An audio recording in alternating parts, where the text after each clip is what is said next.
안녕하세요. 제 이야기를 끝까지 들어주실 분이 계실지 모르겠지만 그저 한 번쯤 누군가에게는 들려주고 싶었습니다. 저는 평범한 여성이었어요. 33, 중견기업 회계팀에서 일했고 7년 차 결혼 생활을 이어오고 있었죠. 남편은 저보다 2살 위. 같은 대학 선후배로 만나 연애 3년, 결혼 7년. 총 10년을 함께한 사람이었습니다. 우린 흔히들 말하는 무난한 부부였습니다.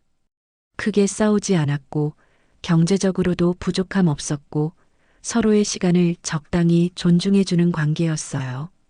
적어도 전 그렇게 믿고 있었죠. 그날도 별다를 것 없는 평일이었어요. 밤 11시쯤 남편은 퇴근이 늦어진다며 메시지를 보냈고 저는 먼저 잠에 들었죠. 그런데 새벽 2시 알 수 없는 직감에 잠에서 깼어요. 그 흔한 알림음도 없었고 인기척도 없었는데 이상하게 마음이 답답했어요. 주방에 나가 물 한 잔 마시고 돌아오는 길 현관 쪽에서 살짝 열린 문틈이 보였어요.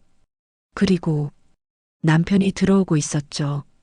양복 차림에 숨죽인 발걸음. 아무 말 없이 저를 보고 앉았어? 라며 어색한 웃음을 지었어요. 그날 이후였을까요?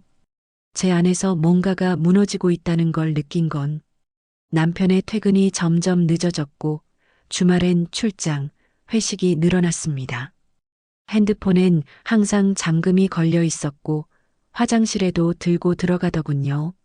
하지만 전 아무 말도 하지 않았습니다. 의심은 확신이 되었지만 확신은 증거가 아니니까요. 그리고 저는 감정이 아닌 결과로 말하고 싶었습니다. 그렇게 저는 6개월을 준비했습니다. 처음엔 위치 추적 앱을 깔았습니다. 남편 몰래 구형 스마트워치를 하나 구해 차량 키에 몰래 달아놨어요. 차량 위치 기록, 퇴근 후 행선지, 주말 패턴, 전부 엑셀에 정리했죠. 다음은 문자와 통화 기록. 남편이 안 쓰는 구글 계정과 연동해 백업 기록을 수집했고 카카오톡 PC 버전 로그인도 성공했어요. 가장 결정적이었던 건 사진이었습니다. 남편의 차량 블랙박스. 거기엔 남편과 한 여자가 평일 저녁마다 함께 타고 내리는 모습이 반복됐습니다. 심지어 운전석은 가끔 바뀌더군요. 그 여자는 남편 회사 후배였습니다. 이름은 정은지. 남편보다 5살 어렸고 마케팅팀에서 일하고 있었죠. 미혼, SNS 활발, 그리고 뻔뻔함의 끝을 달리는 여자였습니다. 처음엔 그냥 눈치 없는 애인 줄 알았어요. 자기 인스타에 남편 차량 내부 사진을 올리고 오늘도 나를 데리러 오는 사람 같은 글귀를 달더군요. 하지만 그중 몇 장엔 제가 몇 년 전 남편에게 선물했던 자동차 방향제가 찍혀 있었고 남편과 찍은 걸로 보이는 커플 텀블러도 보였어요. 그걸 본 순간 제 입에서 어떤 말도 나오지 않았습니다. 억장이 무너진다는 말이 어떤 건지 그때 처음 알았어요. 웃기죠? 남편이 바람핀 것도 모자라 그 여자는 자신이 이긴 여자라도 된 듯이 온라인에 은근슬쩍 자랑을 하더군요. 가장 분노가 치밀었던 건 저를 조롱하는 듯한 게시글이었습니다. 아직도 남편이 회식 중인 줄 아는 아내가 있다면 미안해요. 오늘은 제가 먼저 데려가요. 그 게시글 밤 11시 40분에 올라왔습니다. 그날 남편은 회식이라고 했거든요. 전 그 글을 저장했고 댓글까지 스크린샷으로 남겼습니다.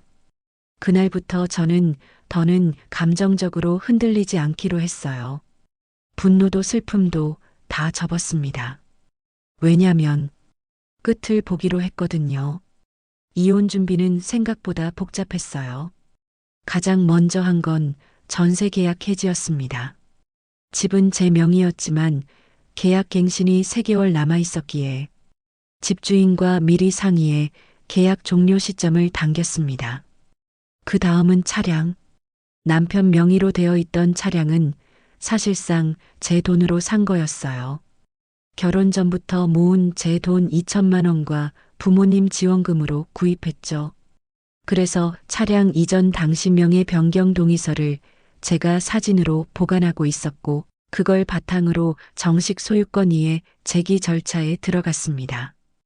은행 계좌도 정리했고, 공동 명의로 된 신용카드 해지, 보험 변경, 적금 자동이체 해지도 마무리했어요.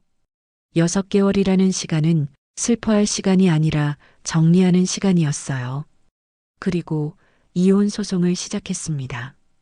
다음 파트에서 저는 본격적으로 그들에게 마지막 한 방을 날립니다. 직장 내 불륜 제보, 상간녀 부모에게 보내는 내용 증명, 그리고 SNS로 그녀가 자랑하던 모든 것들이 증거가 되어 돌아가죠. 다음 파트로 계속됩니다. 마이너스 자동 이어서 작성됩니다. 사연 계속. 조용한 복수. 30만 자 분량 약 2만 5천 자. 이혼 소송은 법정의 언어로 말하는 감정의 끝이라고 하죠. 제가 준비한 모든 증거는 감정이 아니라 사실이라는 이름으로 제출되었습니다. 저는 직접 변호사를 선임했고 그녀 정은지에게도 상간자 위자료 청구 소송을 걸었습니다. 남편은 처음엔 어리둥절해했어요. 아무런 말도 없이 조용히 지내던 아내가 갑자기 전세 계약을 해지하고 차량 명의를 이의 제기하고 법원에서 소장이 날아오니 그제야 뭔가 잘못되었다는 걸 느꼈겠죠. 처음엔 저를 찾아와 울먹이며 말하더군요. 당신 왜 이래? 갑자기 무슨 일이야? 참, 사람이란 존재는요. 자신의 죄가 드러나기 전까지는 상대가 얼마나 아팠는지를 모릅니다. 저는 말없이 그가 작성한 혼인중 외도 사실 진술서에 사인하라고만 했습니다. 그건 변호사가 준비한 서류였고 그가 그동안 저지른 일에 대한 사실 확인서였죠. 그 문서를 본 순간 남편은 식은땀을 흘렸어요. 그 안엔 정은지와 함께한 모텔 숙박 영수증, 차량 블랙박스 영상 캡처, SNS 게시글 및 댓글, 카카오톡 대화 내용 일부가 포함되어 있었거든요. 그리고 그 한 장의 종이 위엔 제가 보낸 침묵이 6개월치 담겨 있었죠. 그가 말했습니다. 은지랑은 진심이 아니었어. 그냥 외로워서 그랬던 거야.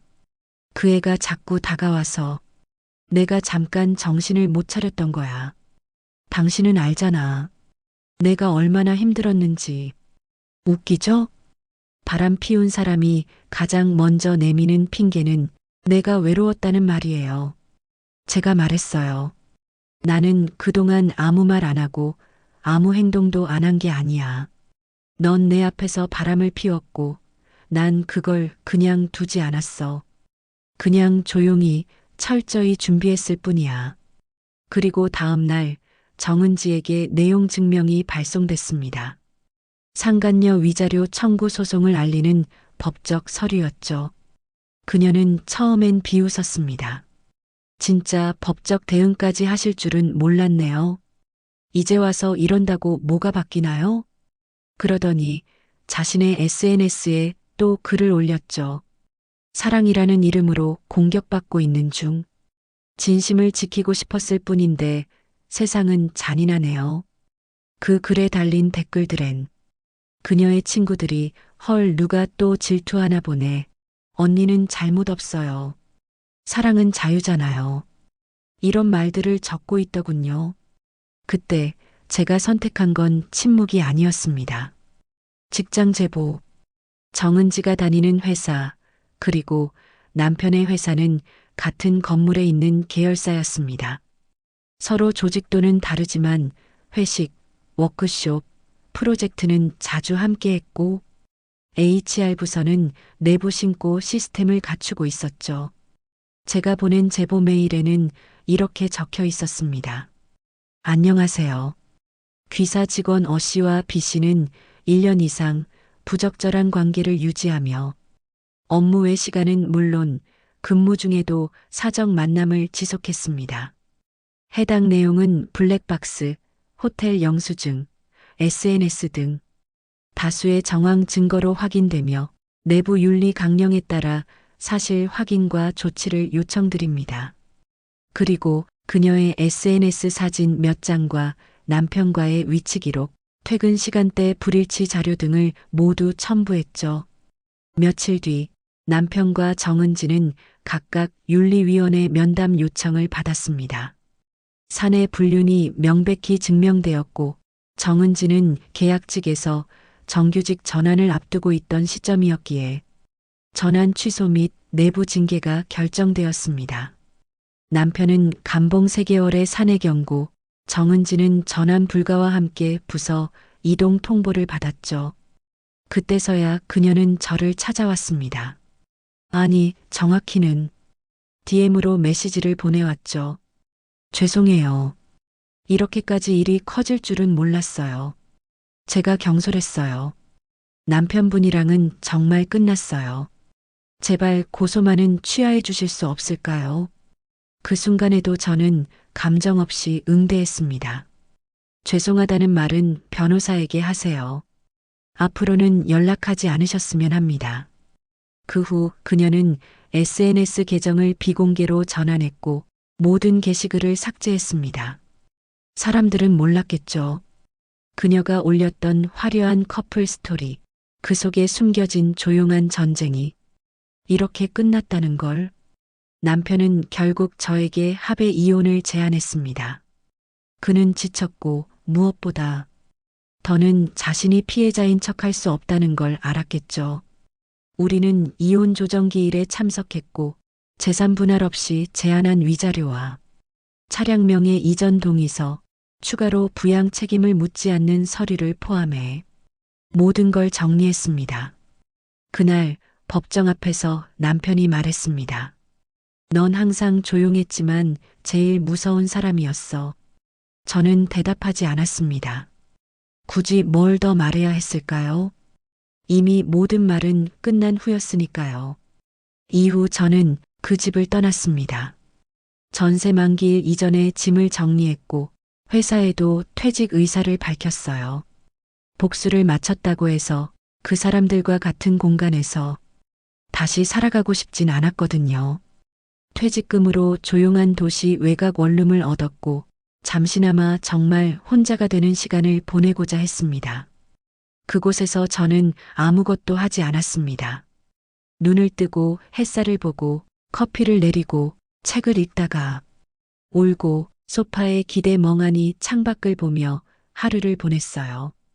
누구에게도 연락하지 않았고 전화기도 꺼둔 채 오직 저만의 침묵을 다시 누렸죠. 그렇게 한 달쯤 지났을까요? 친정 엄마에게서 문자가 왔어요. 괜찮으면 밥 한 끼 하자. 그냥 얼굴만 보자. 그게 다야. 엄마와의 만남은 그동안 감춰왔던 마음의 구멍을 조금 메워주는 시간이었다. 그날 조용한 동네 분식집에서 엄마는 미역국과 김밥 그리고 따뜻한 유자차를 시켰다. 이건 네가 어릴 때 좋아하던 거야. 기억 안 나지? 그 한마디에 나는 눈물이 났다. 터지는 감정을 막으려 물컵을 들었지만 손이 너무 떨려 제대로 잡히지도 않았다. 엄마는 나를 바라보며 말없이 웃었다. 그 웃음 속엔 분노도 있었고 미안함도 있었고 아무 말도 해주지 못했던 자책감도 느껴졌다. 그 집에서 나왔다며? 잘했어. 정말 잘했어. 사람은 아무리 오랫동안 함께해도 그게 죄가 되면 안 되는 거야. 이혼은 부끄러운 일이 아니다. 그 말 수백 번 들었지만 그날 엄마의 입에서 나올 땐 다르게 들렸다.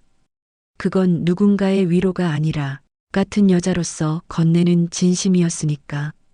며칠 후 나는 친정 근처 원룸으로 거처를 옮겼다. 작지만 햇살 좋은 공간이었다. 냉장고엔 반찬 몇 가지, 책상엔 내 노트북, 옷장은 반쯤 비어 있었고 거울 속 나는 아주 오랜만에 편안한 얼굴이었다. 그날 밤 카카오톡 알림이 울렸다. 은지, 정은지, 그녀였다. 계정은 새로 만든 듯 했고 프로필 사진도 비워져 있었다. 정말 죄송합니다. 지금에서야 내가 얼마나 어리석었는지 알아요. 회사에서도 사실상 퇴사 압박을 받고 있어요. 부모님께도 말씀드렸고 많이 실망하셨습니다. 제 인생을 망친 건 저지만 부디 당신은 행복하시길 바랍니다. 이건 진심이에요. 그 메시지를 읽고 나는 폰을 껐다. 그녀가 왜 나에게 연락했는지는 이미 너무 뻔했다. 진심이든 아니든 그건 이제 중요하지 않았다. 나는 이미 그 누구에게도 복수를 남기지 않은 사람이었으니까. 전 남편의 소식은 지인들을 통해 가끔 들려왔다. 이혼 후 회사에서도 입지가 줄었고 신뢰를 잃은 그는 결국 지방지사로 전보 발령을 받았다고 했다. 그가 나에게 했던 것처럼 그도 세상으로부터 조금씩 잊혀져 가고 있었다. 나는 그렇게 내가 싸워야 할 모든 대상들을 외면이 아닌 무시로 덮어갔다.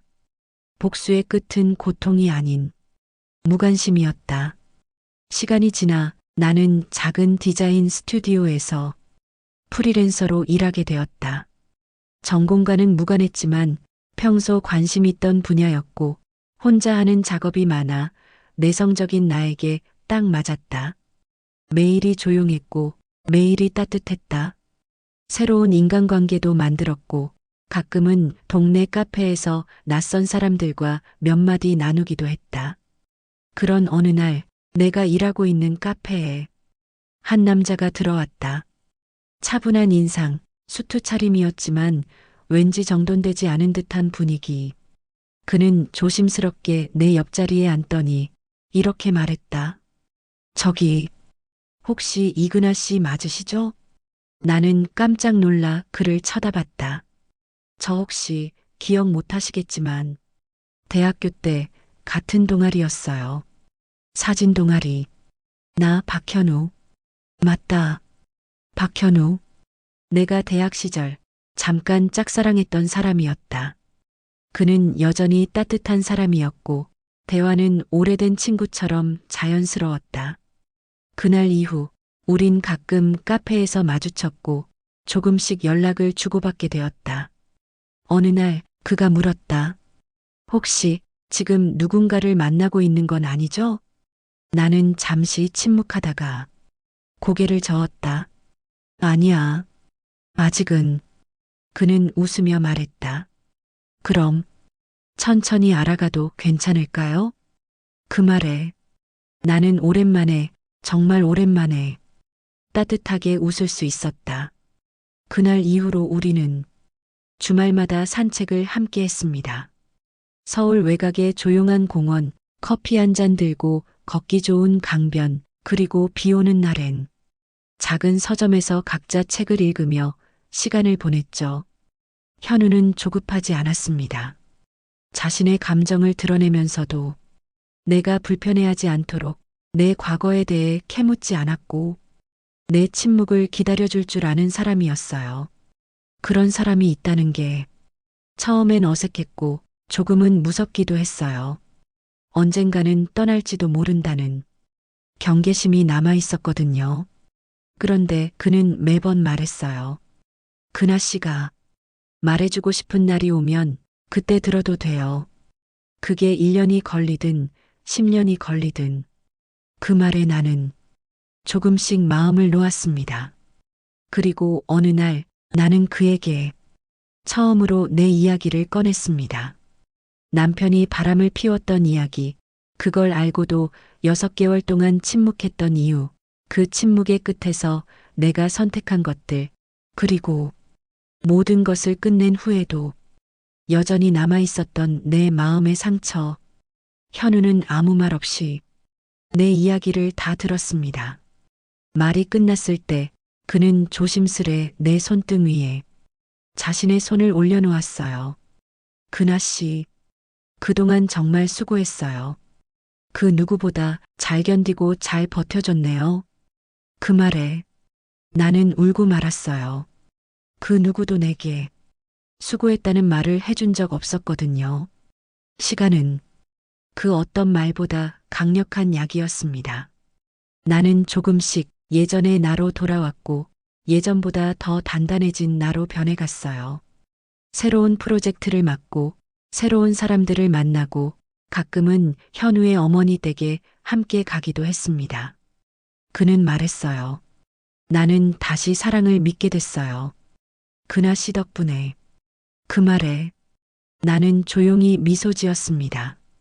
그러던 어느 날 정말 예상치 못한 순간 전 남편과 다시 마주치게 됐습니다. 강남의 한 대형 서점. 나는 현우와 함께 있었고 그는 혼자였어요.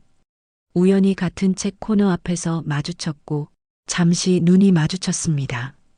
그의 얼굴엔 놀람과 후회 그리고 약간의 미안함 같은 것들이 스쳐갔어요.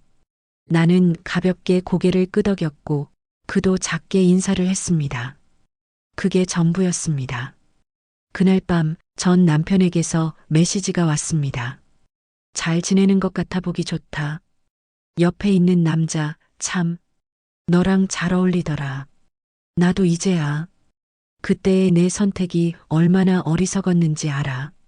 하지만 나는 답장을 하지 않았습니다. 이미 끝난 관계는 되돌아보지 않는 게 내 방식이니까요. 그는 그때 그곳에서 나를 바라보며 알았을 겁니다. 자신이 떠나보낸 사람이 얼마나 강한 사람이었는지. 시간이 더 흘러 나는 현우와 함께 새로운 집을 구했습니다. 아직 결혼은 하지 않았지만 우리는 함께 살아가기로 했습니다. 서로의 과거를 존중하며 미래를 같이 꿈꾸는 관계. 이젠 더 이상 버티는 삶이 아니라 살아가는 삶을 시작할 수 있게 되었거든요. 그리고 나는 이 이야기를 이렇게 정리하며 다시 한번 스스로에게 말하고 싶었습니다. 정말 잘했어.